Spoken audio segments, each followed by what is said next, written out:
listening to the GM Shuffle with Michael Lombardi, presented by DraftKings and VSiN. Here is Femi Abebefe. Here we go, everybody. We're 2 weeks out from the 2024 NFL Draft. It's a fresh episode of the GM Shuffle. Michael Lombardi is here. I'm Ben Wilson. I'm in for Femi, and we do have to give a shout-out to our guy Femi because he is now a married man, Michael, and hopefully on a beach somewhere, drinking a cold one and not tweeting about the Dallas Cowboys, at least for the next, week plus. Yeah. But we miss Femi, and better. congratulations from his big day over the weekend. Saw some of those pictures and videos. Looked like just an amazing time. Yeah, no, there's nothing better than Twitter Femi. I mean, it's the best. Although I'm recording this from home because after I came back from vacation, my wife went to see her grandchildren out in Las Vegas again. And so now I'm stuck here at home, and Bella's going to continue to bark in the background because she wants to be heard. Yeah, but I feel good about going on vacation. It was fun, Ben. I went to Exuma with the great Bill Berman. His wife, Nisa, celebrated her birthday. I won't tell what year. And it was fun. You know, we had a good time. A lot of information came across. You had time to sit there and talk on the phone to people around the league because as you're now is the time in the league where, you know, the boards are fairly set. You know, you're kind of tinkering around. Everybody's working more on their horizontal board than they are on their vertical board. Horizontal board is, would we take the corner over the right guard, even though they have the same grade? Would we take the right guard over the free safety, same grade? Those are the things that are kind of being worked on today in terms of the horizontal board with the decision makers. And everything else pretty much is still in place. So there's a lot of kind of conversation going on behind the scenes. So it's a good time of the year. We got the Masters this weekend, which I'm sure you placed bets for. I love to watch that. The great Jim Nantz, get to listen to his commentary. I love Wright Thompson's opening, and I hope they do that as well because nobody writes better than Wright. I got the green shirt on in honor of that, even though I don't have a true blazer or anything like that. But yes, it is a big week here, and I think the kind of the main storyline, at least for the draft being 2 weeks out, is just the lack of major things we actually know right now. And there's this irony here when it comes to the betting, where I think a lot of us are betting the Masters right now because NFL draft isn't really a big option for a lot of us, depending on where you live. I mean, it was always one of those things where bettors just killed the draft for at least the first 3-4 years that it was a legalized thing to bet on. So what did a lot of books do last year? Well, they said, you know what, guys, party's over. We're not letting you bet basically anything, and if we are, we're putting it up for maybe a 24-hour window, very low limits. Have at it, have fun. And the ultimate irony of that was last year was really our first misinformation draft in the modern betting era, where so many people got it wrong. There was so many bettors that lost big-time money, and had the books actually had the stones to actually offer a real menu and offer real limits, they would have made a killing last year. Instead, they didn't, and I find it very interesting that books are kind of going back to the same strategy again this year. Now, that's not to say every book in every jurisdiction is doing this, but at least here in Vegas and Nevada, super limited as to what you can actually bet. Yeah. Which is funny to me because, I don't know, what do you think's like the biggest guarantee right now of anything? If someone were to go to you and say, hey, Michael, like what's like the one lock you would say at this point of the draft? I think it's Caleb Williams, number one. That's it. Everybody kind of knows that. I think everybody who's been around Eberflus and polls at these workouts. Now, look, Caleb Williams on the field is dynamic. I think the concerns you have is his relationship with his teammates, his relationship with being the leader, the face of the franchise. All those things, I think, to me, can be worked out. But I wouldn't say this is an easy one to do. He's a different type of kid. That doesn't mean he's a bad kid. It just means he's kind of different in how he relates to his teammates. You talk to the Oklahoma people, you talk to the USC people. I think clearly he is the best quarterback in the draft. I don't think that's close. So he is the number one. But after that, the only thing that we really know now is that the uncertainty is going to rule the day. See, here's where I get into real issues, and I'm as guilty as anybody because of my vision of what I see in the draft. But this is truly a draft where, Ben, you could have 50 players and I could have 50 players, and they would be the top 50 different on your board, and they would be on my board. So if somebody takes J.J. McCarthy at 3, I know it upset the mock drafters, but really you have to keep this in perspective because that's the mock drafters' opinion. That's not a consensus opinion. And this is a draft, and why the books want no part of the draft is because they can't get a consensus because everything is different to everybody. And so there's no advantage to the book. There's nothing they can hang their hat on. right? You could say, okay, C.J. Stroud's better than Bryce Young, but we're not. But that's what we think. The Carolina Panthers thought Bryce Young was better than C.J. Stroud. That's the hard thing to do. Does it make Carolina wrong and everybody else right? We have time to determine that. So the one thing I think about this draft is wherever they go, I don't want to hear anybody complaining. If Neighbors goes ahead of Harrison, which a lot of people have in their boards that way, and it's not like it's significantly that way, then don't complain about it. Just because you see Harrison that way doesn't mean you're right and they're wrong. It's always the best draft betting advice we could give is ignore your own opinion. I mean, look at the actual info that's out there, and that's the thing right now. We don't know what info is actually real. And I think a lot of that just goes into the fact, Michael, that let's go after picks 1 and 2. I mean, it kind of feels like New England is in that crux sort of position of 3 where what do they do? There's been so much talk about for a team in a rebuild, and Drake Maye had the comments a couple weeks ago to Mike Rice, the beat reporter, saying, look, patience is going to be the key word. We are ways, basically saying without saying, we are a ways away here. And he basically immediately threw off any comp to what Houston did last year, saying, look, Nick Caserio had been building that roster for 2+ years when they got Stroud. This is not like that. And there's been some talk of, okay, does New England trade down, try to get more assets? Arizona certainly seems to be in a position where, with the right offer, they could trade down at 4. With Jim Harbaugh, number 5, with the Chargers, they could also be in a position to potentially trade down with the right offer. Which teams do you see actually being realistic to move up, whether that's 3, 4, 5, and actually having a package that would realistically get that done and move themselves into the top 5 as it stands right now? Well, I wrote about this week when I was on vacation in Exuma, watching Bill Berman deal with the sharks out in the ocean there. I talked to a lot of people, and the consensus that I got in the Giants, the people that I talked to, the Giants really like Drake Maye. And it makes sense. And I wrote a column on VSiN about it. Basically that, Daboll and Sheehan both had come from Buffalo, both fell in love with Josh Allen, even though Allen had things that were probably concerning, his accuracy being number 1, but he was so big and he was so fast that they saw the potential and they developed him. I think if you're going to take May that high, you have to be in that. And I think that if you're them, you have to decide, can we wait at 6 to get May, or do we have to go to 3 to get him? I don't know why everybody thinks New England is trading down. They have 2 quarterbacks on their team, right? 3 quarterbacks, okay? And so the reality of that is, Brissett's going to be the starter, but who is going to be their guy? If they trade down, are they trading down to get McCarthy? Are they trading down to get May? Are they trading down to get Penix? I think all those things become a little iffy, and you've got to be really sure about where you're trading down to get that player, right? If you want to come away with a quarterback, you have to be willing to trade down to a spot where you think you can get the guy you really want. And I'm not sure you could say that in this draft, because everybody's quarterback draft rankings from a vertical standpoint are going to be completely different. Everybody's. I think everybody has Caleb 1. I think the second best player for me is Jaden Daniels. Some people might think it's McCarthy. Some people might think the potential of May raises above that. Some people might think that, Michael Penix is probably the best passer in this draft. So there's all variances that goes through this. But I thought John Mara's comments, which is what I wrote about in the column, were interesting, because Mara basically said that, I'm not against trading up. I'll read you the direct quote. He said, look, if they fall in love with a quarterback and believe that it's worth the number 6 pick or moving up, I would certainly support that, Mara said. So what I said, basically, they are like the Daboll and Sheen are like 2 school teenagers looking for love. I mean, they're making dates filled with high hopes. I mean, they've worked out everybody. They've been with everybody.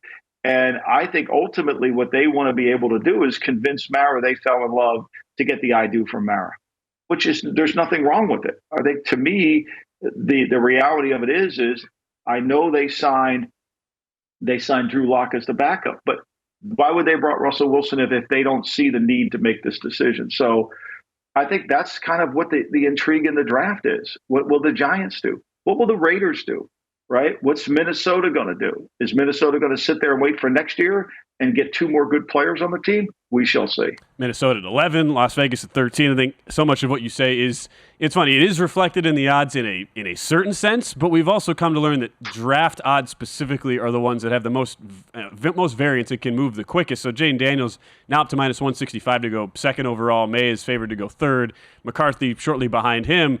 But it was, a month ago that if you talked to most people, they would have said, okay, yeah, it's Maye too. And the odds said he was a healthy favorite to go second at all. Do you see that debate? I mean, not to say it's over, but because we've kind of started this episode saying there's really no sure thing, but how much of that back and forth do you expect to happen over the next 2 weeks between the Daniels and Maye thing, or is it more of a Daniels probably feel pretty good about 2 for Washington, and then it's a question of just how high of a riser is McCarthy actually going to be as that fourth quarterback?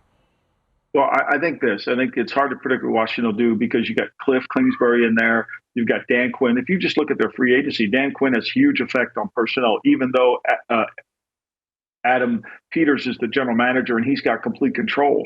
You could see Quinn's influence in every player that they've signed. So who does Peters like at quarterback? He loved Trey Lance when he was with the 49ers.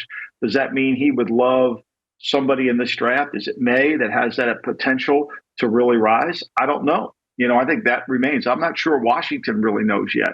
The owner's involved. Everybody's kind of involved there. So I do think on tape, though, Ben, it's not. I think Jaden Daniels is the second best quarterback. I think Maye has what I call that potential. And what I wrote about the potential is really it gets down to, it creates kind of an illusion, right? Potential can be good and bad. It's like the great, it's like the song Stairway to Heaven. They said some words have two meanings. Well, potential has two meanings, right? And one can be good and one can be bad. And I think ultimately you fall into that trap of potential. But you got to have a plan on how you're going to get out of them. Look, when Brett Favre went in the second round, everybody knew he had ability. There were some concerns, but he had the potential. That worked.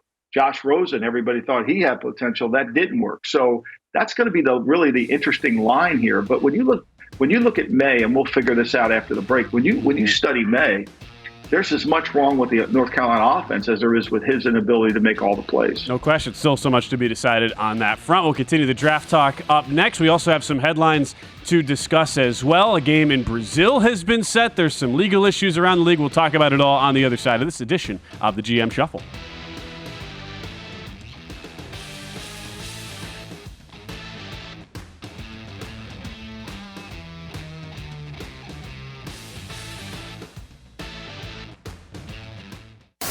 You're listening to the GM Shuffle with Michael Lombardi, presented by DraftKings and VSiN. Here is Femi Abebefe.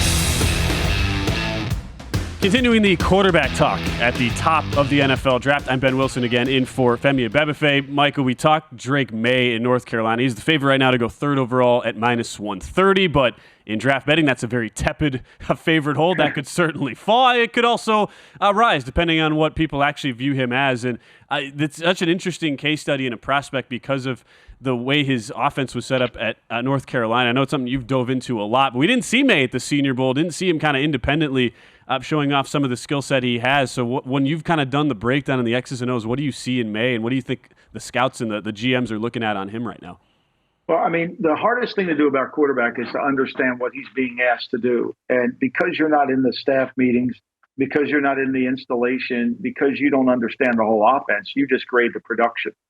Sometimes when he takes a drop, he's going to throw a 12, he's dropping as if he's going to throw a 12-yard out and the receiver runs an 18-yard out. So he's holding the ball. Is that on him? Is that on the receiver? Is that on the scheme? See, it really becomes a little bit of, you got to really break it down, understand the scheme, the protection. He gets an overload pressure, but is his fault to not reroute the protection? Can they block it or can't they? There's a lot of things that go into it. And again, I'm not making excuses for Maye, but to me, when you watched Herbert, you had a lot of those same feelings. But then when he went to the Senior Bowl, he got pro-coached. You could see, okay, I got this. All right, boom, I'm banging it here. Okay, I got that. I'm doing this. I'm doing that. And it became a lot cleaner for the evaluators. And this one isn't. You watch him as a freshman, redshirt freshman, really good. You watch him last year, not so good. I mean, to me, I think the most important thing about this draft is not who do we pick, but how are we going to develop the player? Because let's be clear here, all these guys are not going to carry a team. And we know if 5 go in the first round, maybe 6, that 4 of them are going to be bust. And they're going to be bust because of their draft status. They're going to be bust because of the expectations that are put on them to be the answer, when some of them have to be within the framework of the scheme. So if you draft J.J. McCarthy, you're going to get a guy who makes really good decisions on third down, was very good, played well in big games. I know he threw 2 interceptions against TCU in that game. But he, on the most part, his third down tape is really good. He's got good feet. You could see all the West Coast teams really liking him. He's a good kid. He's kind of has gone through some things at Michigan, and he's handled it well. And you've got to believe this, the glass is half full there. But then you've got to say, okay, here's what we're going to do with them. Like, to me, if Sean McVay took Michael Penix, right, knowing that Sean wants to throw over routes, hit the ball in the third level, he would have to give up something on third down. But to me, Penix is the best thrower of the football on the third level other than Caleb Williams. And he can make explosive plays. Now, the problem you get with Penix is, he runs 4.6, but you don't see 4.6 on tape. You don't see him make plays like a 4.6 quarterback. You don't see him extend plays like Jaden Daniels. But he's got a really good ability to be accurate up the field. And, look, that's something that Trevor Lawrence can't do. That's something that Daniel Jones can't do. And that's something that Kyler Murray hasn't been able to do. Throw the ball up the field and average over 7.5 yards per completion. Yep. Per attempt. So that, to me, is why this is so hard. It's how are we going to build the quarterback around what we do is the fundamental question. And when you look at the Eagles, right, all the concerns about Hurts, no anticipation on throws, wasn't a natural thrower, more of a runner than a thrower. They did that. They solved that equation, right? They solved it.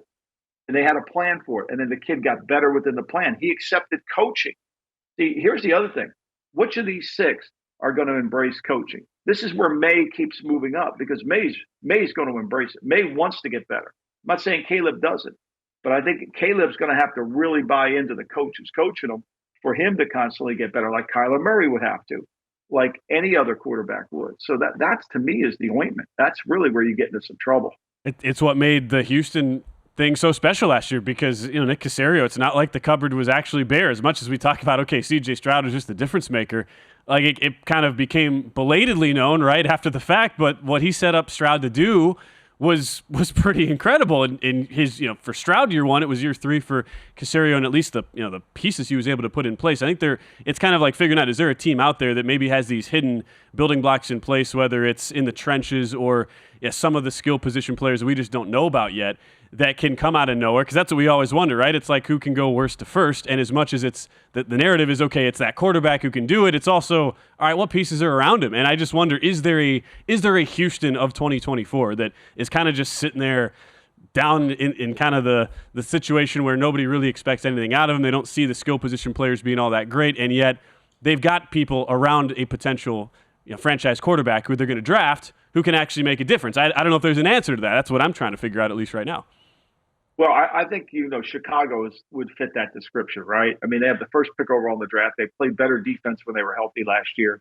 So you got to believe that they're going to be able to make that jump. I think New England could be that team too, because, look at New England, Ben. I mean, they brought a lot of the guys that were on the team back. They had horrible quarterbacking play last year, horrible from both quarterbacks, right? The offensive line was not very good. They have some players, they need a left tackle. If they're going to need a left tackle for certain, but they have some ability, and they have a defense that can keep them in games. They had no kicker, which killed them.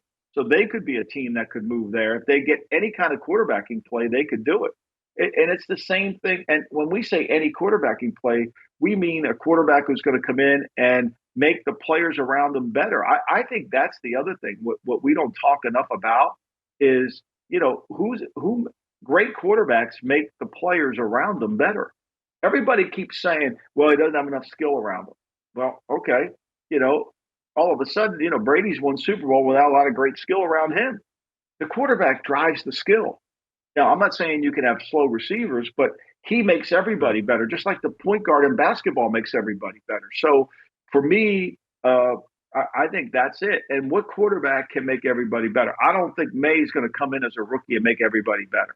I think Maye in his second year might be able to do that. I think Penix could do that on the deep throws. I think there's going to be some inconsistencies within his game. I think certainly Daniels could make him better if he can hold up and play big. I think there's no question about that. He could make team players better. But look, you could say the other thing. Daniels is playing on a pro team. He was. And that's where now you look at, okay, that we're seeing the steam up to the second pick now, and you look at the upside and you talk about the ceiling for a guy like him and the athleticism, and you can see why that is a thing. Penix, by the way, plus 105 to go first round. Do you see him being a first round guy, Penix? It's pretty much right on the edge right now. I do. I think, to me, there's a lot to like about Penix. He's got, the board coached him really well. We saw him have success in Indiana. He's got great ability to throw the ball down the field, which is something you have to have. I mean, you're not going to be able to throw, like, why is Daniel Jones? Why is Kyler Murray? Why are those guys not kind of taking that final step? I know Murray got paid. I know Jones got paid. Trevor Lawrence has never averaged over 7 yards per attempt in his career. If you don't make explosive plays down the field, you can't make it. You're going to have to make chunks. And you say, well, you need better skill. Well, when you're as accurate as Penix is on the third level, that gives you an opportunity. Look at Jacksonville, the money they put in their skill players, whether it's, of course, that you could say they overpaid for Kirk. They paid Ingram. They paid Ridley. They traded for Ridley. They've done a lot. This year they signed Gabe Davis, Duvernay. But the reality of it is they haven't been able to work the ball down the field. And until you can do that, you really aren't going to make any hay. And I think that's ultimately what Penix can do well. That's why I think Penix has got value. Look, if Will Levis is at the top of the second, I think Penix is better than Will Levis. There's no question in my mind. His college tape is better, right? Bo Nix throws a lot of bubbles. He throws a lot of sideways. But Bo Nix has got some things that you like in terms of athleticism, leadership. I think his college tape was better than Will Levis too. Right now, I mean, we're seeing a lot of movement to the over on that. The 4.5 quarterbacks. Penix would obviously be a part of that. It's minus 210 to the over 4.5. We figure 4 will go in the top 10, and then it's a big question of who would be the fifth guy. Penix, a big move up the draft board right now. We'll talk more draft, obviously, later, and as we continue here throughout this process, we are 2 weeks out, Michael. That one headline I wanted to make sure we get to on this episode, I mean, the Rashee Rice stuff in KC, it seems like it's going from bad to worse here. The arrest warrant issued on Wednesday by the Dallas Police Department, and it's facing 8 counts here. It's aggravated assault, 6 counts of collision involving injury, also collision involving serious bodily injury from the chain reaction crash with the Lamborghini that he was driving. I mean, what are you hearing from around the league? Like, how bad is this going to be here for Rice? And obviously, as an extension now, it relates to, okay, what's this KC wide receiver unit going to look like? Well, they signed Hollywood Brown. They got him cap room because, remember, they got all that cap back from Snead. I'm surprised they're not in the Beckham thing. I mean, Miami's trying to get Beckham will overpay. I thought maybe they would jump back in that. There would talk about them going there last year. But the Rice thing, to me, is going to go right into the commissioner's court. And, you've got to wonder what would promote or what would make a young man leave that scene, right? You would have to say something that, did he want to avoid something else that could have been? I don't know. I'm not there, but this is going to come down to the commissioner, and the commissioner is going to have to come, he's going to have to come heavy on this because I think ultimately, he's got to show and demonstrate that there is this policy in place, and the Chiefs are going to have to work around it. And there's enough time to do that, whether they draft a guy in the first round, second round, third round. There's no one else to sign out there. Even if they sign Beckham, would that really make a big difference to their team? So I mean, this is going to be one of those things that certainly comes down to it. And you also add in, I mean, we're going to be in age 36 season for Travis Kelce. I think he'll turn 36 about week 5, week 6 or so. And so I think Mike will be a big storyline as we get into the summer, right? We have so much time to fill and figure out, okay, who's going to take a leap, who will step back in 2024. I mean, Kelce, for as great as he had the second wind in the postseason, now you just wonder, like, how long can he keep doing this? He's older than Gronk was when Gronk was well past his prime and retired. Yeah, I think this too about Kelce and about the Chiefs is, where is their offensive line? Where is their offensive line? We don't know where that is. I mean, they didn't sign Donovan Smith back, right? And so who's going to play left tackle? Who's going to handle that role? And then, they've changed their offense. I agree with you. Kelce wasn't the same player once he got hurt last year. It's going to be hard to think he can do that. So there's a lot of question marks about where they can go. Did they replace Snead in their secondary? He was a huge help for them in terms of covering man-to-man.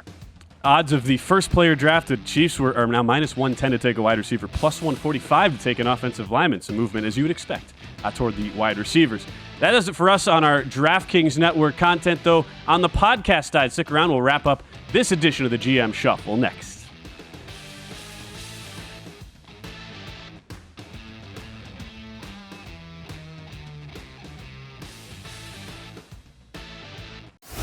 You're listening to the GM Shuffle with Michael Lombardi, presented by DraftKings and VSiN. Here is Femi Abebefe. We're back for the final time. 2 weeks until the 2024 NFL Draft. Some headlines, some contract stuff to get into, Michael. I've been a blast being back with you here on the GM Shuffle. I believe my second ever episode of the GM Shuffle, I believe. We appreciate you filling in for our man Femi, who's relaxed. Let me ask you a question. We are in the next 2 weeks are full mock draft. We get, version 4.0, version 7.3. We get all these different versions. Who's your go-to mocker?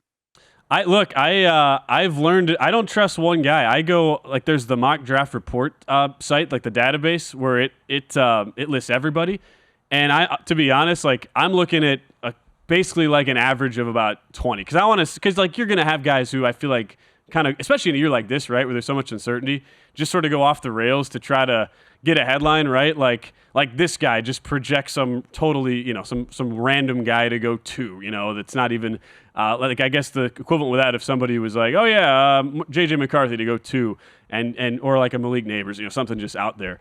So I try to look more at the consensus. I've never been someone that's like, all right, Mel Kiper, whatever he says, okay, I'm just going to bet it blindly. I just don't think he can really do that because these guys have hits and they also have misses. That's sort of my take, as much as that's maybe not saying, okay, here's one guy you should just blindly trust and bet. I just don't think he can do it. Yeah, and I think to me, you're right. You can't. But what you can do if you're an executive in the league is because if you do go to that mock draft database, is where they have them all. You can you can have your people write up a program to where you dump all the draft predictions into one thing and come out with a consensus of where you think the player is going to go, which is really helpful in terms of for executives around the league to be able to say, okay, here are the top 100 players according to 17 or 25 mock drafts, right? Yeah. And so now you could sit there and kind of have an idea about, okay, we have this guy here, but he may go there. Just kind of get you a range of it. But the one where you get real trouble is when you really like a player and he's not in the first 4 rounds, let's say. And that's because nobody's given his name out. And so you just can't assume you're going to get this player later in the draft because there's teams that are too sharp that know it.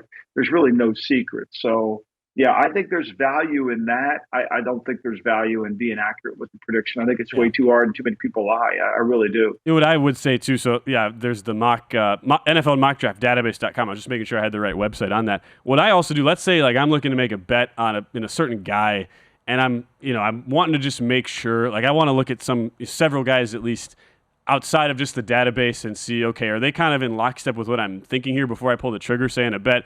If you go to the huddlereport.com, that's what they actually compile the scores. So they make out of 100 a score over 5 years, which is a pretty good sample size, based on the number of top 100 prospects that they've got in the first 100 picks of the draft here. So and obviously that goes deeper down than just the first round, right? But you can go into this and you can look. Last 5 years, there's really good data on this as a result. So some big names. Todd McShay is 6th on that list over the last 5 years from ESPN. Lance Zierlein, NFL.com is 9th. So there are some respected guys on there, but I find that really interesting too. If I'm kind of trying to parse together a bet, say Michael, and I'm like, all right, I want to see a few guys that are on the top of this list and what they've got. I'll just literally pull up their mocks, compare side by side, and if I'm hitting at a pretty good clip on that, that's kind of the final point. I'm like, all right, ready to pull the trigger. Let's go. That's just a little piece of advice I would give. The Huddle Report. That's a not as often used draft resource, at least for bettors out there. Yeah, and I think to me that remember we're in the information business. Mm-hmm. And in any draft, nobody has the answers. Nobody has the crystal ball in any draft, right? So we know that. And so everybody has different opinions on different players. And that doesn't mean I'm right, you're wrong. That doesn't mean she's right, he's right. It's all different. And so what you're trying to do is kind of figure out. But what you can't do is use the wisdom of the crowds. You can't use this collective kind of sense of, okay, this is what it is. You can use it in terms of a range of where a player may go in the draft. But in terms of the evaluation, you really can't do that. And because of that, I think you have to be really careful. And one of the things that was funny when I was away on vacation, I was the thing that struck me a little bit on vacation was the fact that in college football this year and college basketball this year, both men and women, right? Teams that had great teams that won all looked the same. They were different styles, different play, different coaches from different backgrounds, but they all had accountability. They all had hard work, mental toughness. They all had everything that you have to be a champion.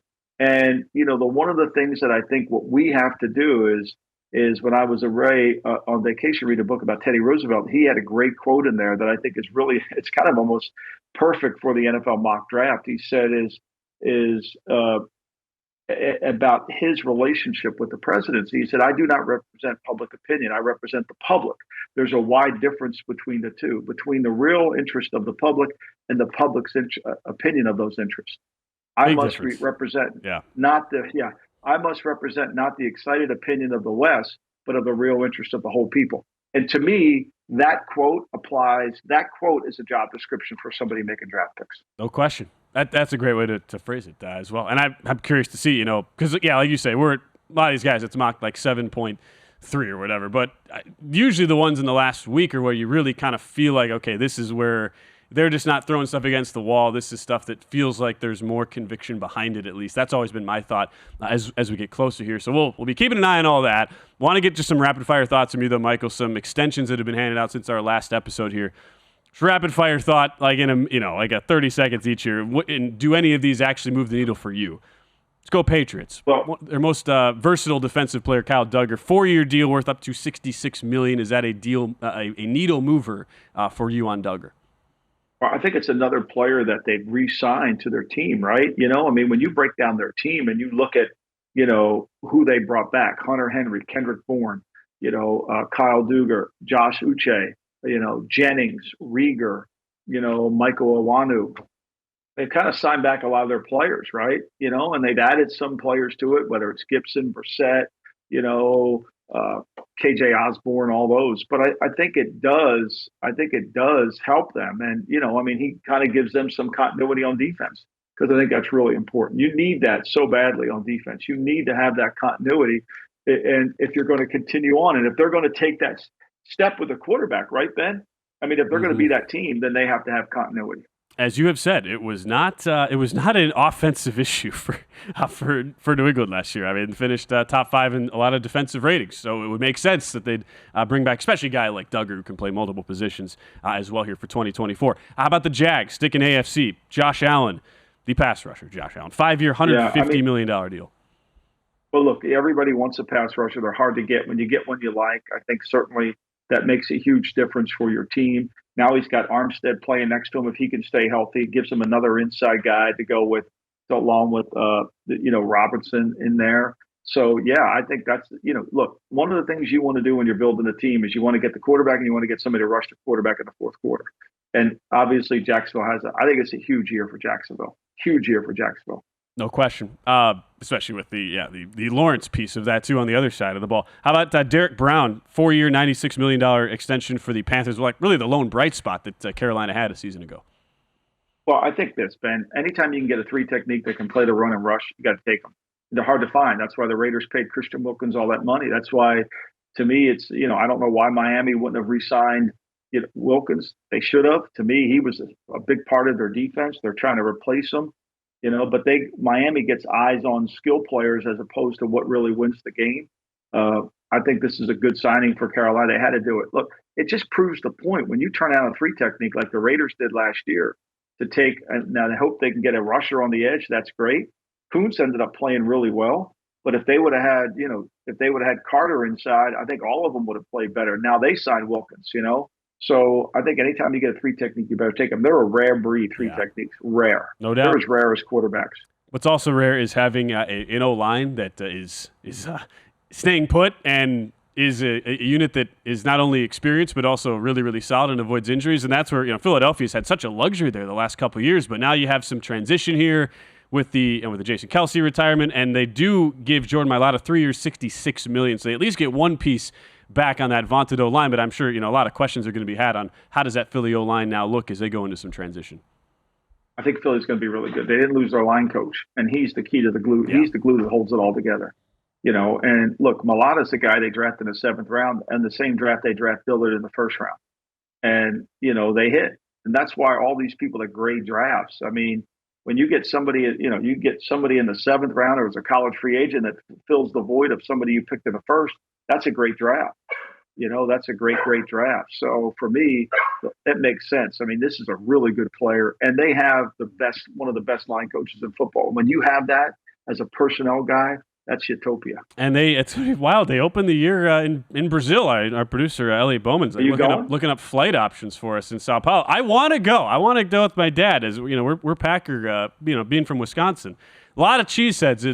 The Brazilians love the Packers, Michael, even though you wouldn't think necessarily with how is that? Where did that come from? The legacy of winning? Is that what happened? I think it's how like Hawaiians love the Steelers. It's just, I don't know, one of those weird things. I can't explain it. I just know that the Packers have this really odd.